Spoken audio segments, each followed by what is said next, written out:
All right, this is Sneako Is Banned from YouTube, and what's the channel name? Jamari. All right, check it out.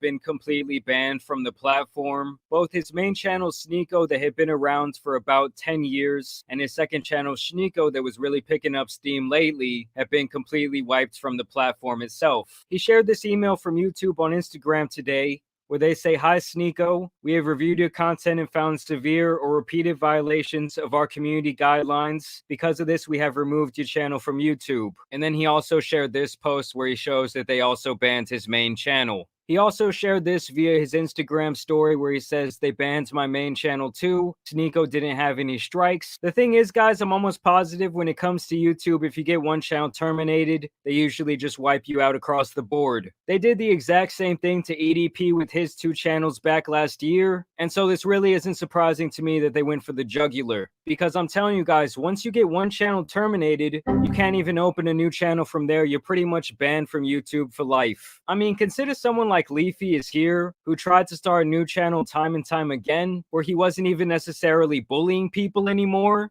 and they still got his ass out of here quickly. This comes only 4 days after he was banned from TikTok, and something does tell me that his Instagram page might be going soon as well. This picture is kind of ironic now because this is the last post he had before he got banned, and I do really think they're about to give this man the Andrew Tate treatment. And I'm sure a lot of you guys have known about Sneako's channel for years. When I was first coming up in the YouTube scene, when I first kind of started blowing up around 3 or 4 years ago, Sneako was also kind of on the rise as well. And I'm not going to say we're necessarily contemporaries because we don't really make a similar style of content, but we did kind of come up at the same time, so I was always paying attention to his channel, and I thought he was one of the most creative people on YouTube with his main channel, Sneako. And he did really well on that channel for years, amassing over 1 million subscribers. But it seemed like where Sneako really struck gold and where he really had that aha moment was when he started live streaming and uploading more like reaction type content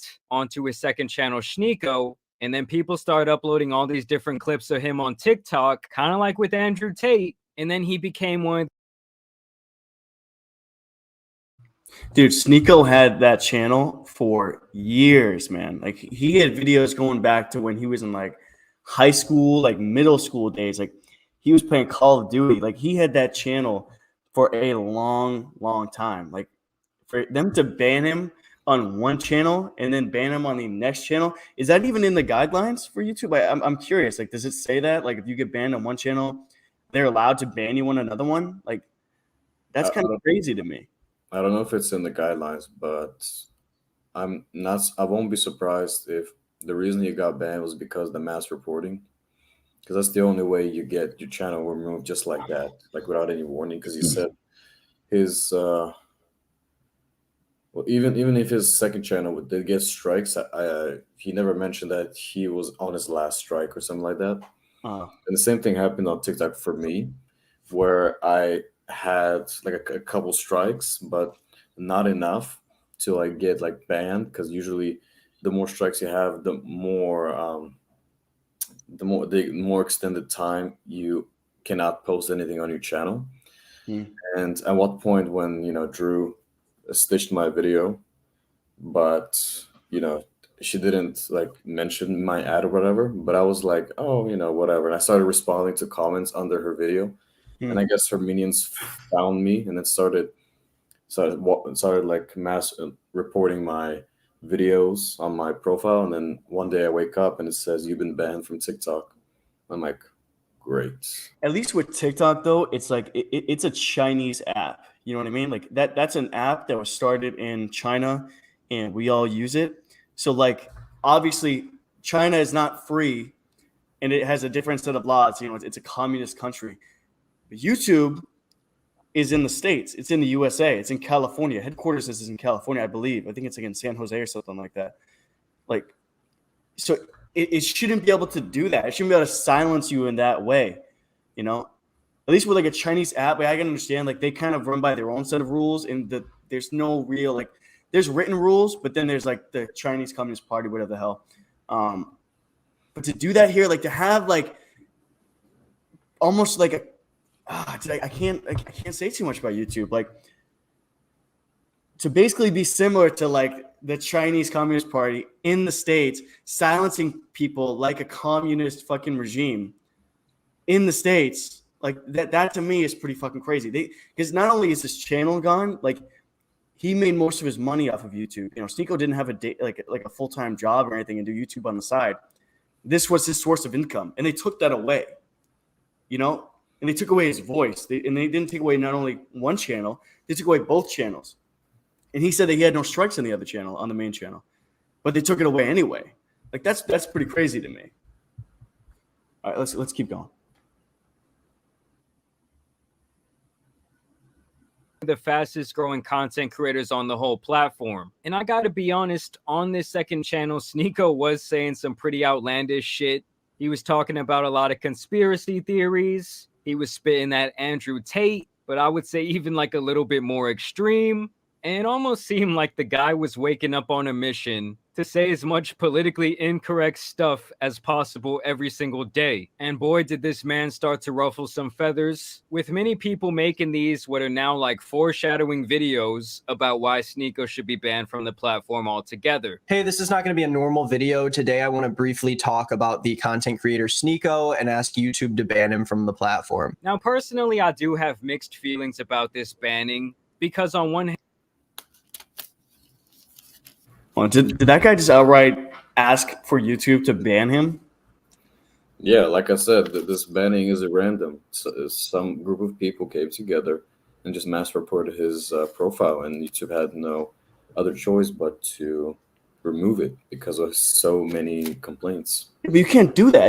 I really don't think you can do that. Like you can't have like a large, like a big, like a PewDiePie, for example. He can't go tell all of his audience members to go attack somebody, like attack someone's channel. I don't think that's allowed. There's a word for it. I'm not sure what it is. It's not illegal per se, but it is pretty shady. And actually, one thing I'll say about TikTok, unlike YouTube, I don't know, I'm not sure what kind of process YouTube is, but on TikTok, if your profile gets banned, you can then apply to have it reconsidered. So that's how I got my profile back when I got banned. After the Drew Minions mass reported my profile and I got banned, it gave me an option to get the channel back. I forgot the word for it, but restored. Not restored, but appeal. Reinstated, or it gave me an option to appeal the decision. And I was like, hell yeah, appeal. And they were like, "Oh, describe to us why you're appealing." I was like, because I didn't have enough strikes to be banned. And then a day passed, and then they're like, "Hey, sorry for the miscomfort. We restored your channel." I was like, obviously. And then I looked through all the videos. They were like, it listed like 12 videos that was banned, and like 10 of them got restored, and that's why my profile got restored. And I'm looking through all these videos that got banned. I'm like, yeah, I mean, all of them were of the replies I did to Drew. Yeah. And only 2 of those replies were still removed, but the rest of the videos were restored, and I got my profile back. But it is a big problem. There's the whole people getting together and mass reporting profiles. Yeah. But I think the rules are a little bit different on YouTube. Like I think, I mean, this is not the first time someone or big YouTubers had somebody, or some of the big YouTubers had their audience go and do something, and then they got in trouble for that. Like, I don't think you're allowed to do that. And I know that when you get like a channel, like a YouTube channel or something removed, you can appeal that process. You can appeal that decision. But if you're like a red pill channel or like a right wing channel or any channel that kind of goes against the norm, the chances of that channel getting reinstated by YouTube is slim to none. And that's the problem. So because I think most people, like a lot of these channels, like they get removed, and even though they were within their right, YouTube will still, because I think we all kind of understand and know where YouTube leans and where they stand. And so the chances of their channel getting reinstated are slim to none. Right, but is there an appeal process for YouTube? I'm not sure. Yeah, I think there's an appeal. Like I can appeal a strike. Like I just got a strike from somebody, you know who, and I can appeal that decision, or I can reach out to the content creator directly. If you get your YouTube channel removed completely, I think you can still appeal that decision, but it's Oh yeah, what happened, by the way, after you emailed her? Oh yeah, so real quick, guys, I got a strike on the channel a couple days ago. For this is another one of the reasons why I'm not doing compilations anymore. I'm done with the compilations. There's too much liability on me for the compilations. People can literally just report the video if they have a clip of themselves in there and get the video removed and get a strike on the channel. So that's what happened a couple days ago. I guess Roma Army, her team found one of her clips in compilation number 51, which obviously is like really far back. So they were digging through some fucking videos, and it got taken down. And I got a strike on the channel right now. I reached out to her directly, and I guess she said that was a mistake on her team's end, and they're working to get it removed. But still, that's a lot. These compilations are just too much liability on my end, so I'm not going to be doing them anymore. And if I do them, it will be on another platform altogether, not on YouTube. So yeah, let's keep watching the video.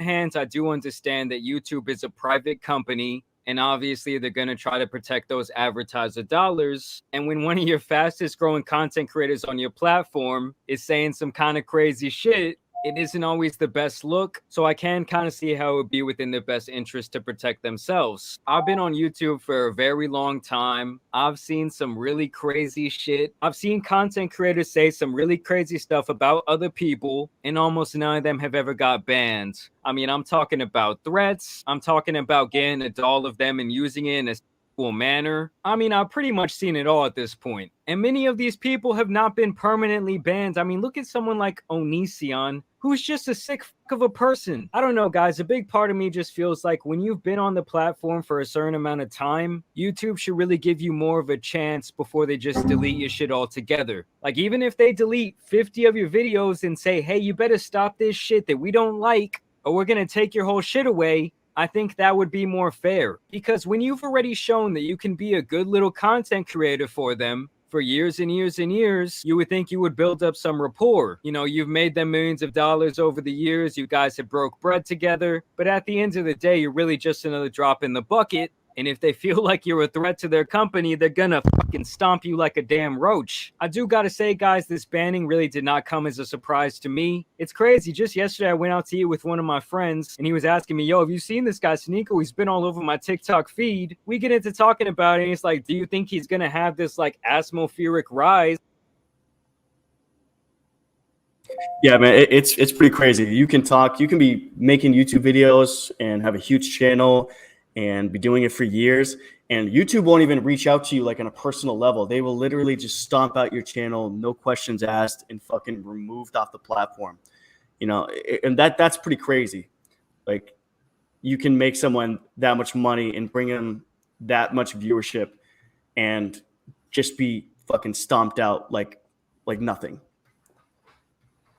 Yeah, that's kind of shady. I don't know. I mean, that's why Rumble is on the rise right now. It's because of stuff like this. And I'm not surprised. There's always an agenda. YouTube has its own agenda. Yeah, no, it's crazy. There should definitely, like, listen, if they're not going to reach out to PewDiePie, like if PewDiePie, the biggest YouTuber of all time, like can't get a hold of YouTube and talk to an actual person,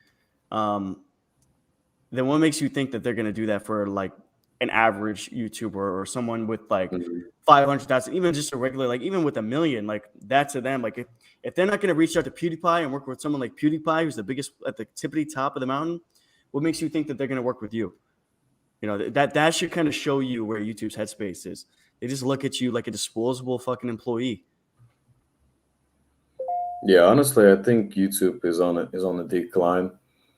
TikTok is only getting more popular, more subscribers, and YouTube, I think, is going to be very popular in the future. So also considering all the bans and stuff like that, but also just the long form content. I mean, people are so used to like the short form content of TikTok and just scroll and see so many videos in a couple seconds, while YouTube is like long form, 10, 15 minutes.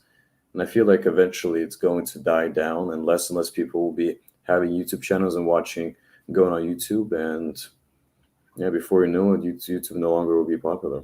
That's my prediction.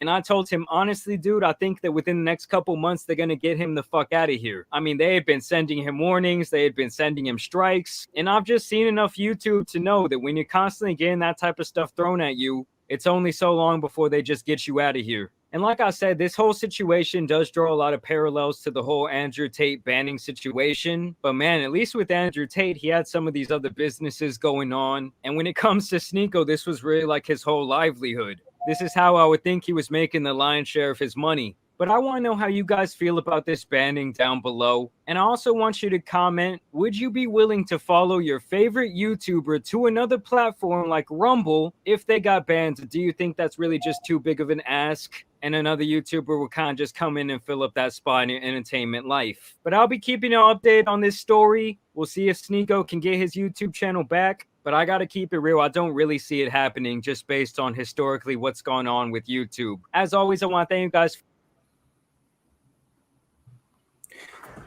I think it'd be hard. I think that a lot of people will move. I don't think Sneako's done. He might not be as big as he was or grow as fast as he was, and he might just be off of YouTube completely. But I still think he has a future. Maybe on another platform. He can still, I think he's still allowed on like TikTok and Instagram and stuff like that. So I don't think he's doomed by any means. And obviously he's connected with the Tates, and they're still big on TikTok and Rumble and shit like that. So I think that there's still a chance for him. Oh yeah, for sure. There's no way that he's going to be done unless he wants to be done. But otherwise, this is just a setback. If he really wants to, he will just, this will be like a temporary setback. Before you know it, he'll be up and running and continuing whatever he's doing. Yeah, I think it'll be hard because when you have companies like YouTube and Google and Facebook and Instagram, and they're all kind of like working together and all like in cahoots with one another, like that makes things hard. When they control the majority of the media or the social platforms, like Google is a browser, right? So if you Google like someone's name and Google chooses to put it at the bottom of the list, and they make it much harder for you to find that person or reach out to that person, like technically they're not silencing your free speech, but they're removing you from the public view. You know what I mean? They're making you're making it much harder to see your content or to see where you are. They have that power.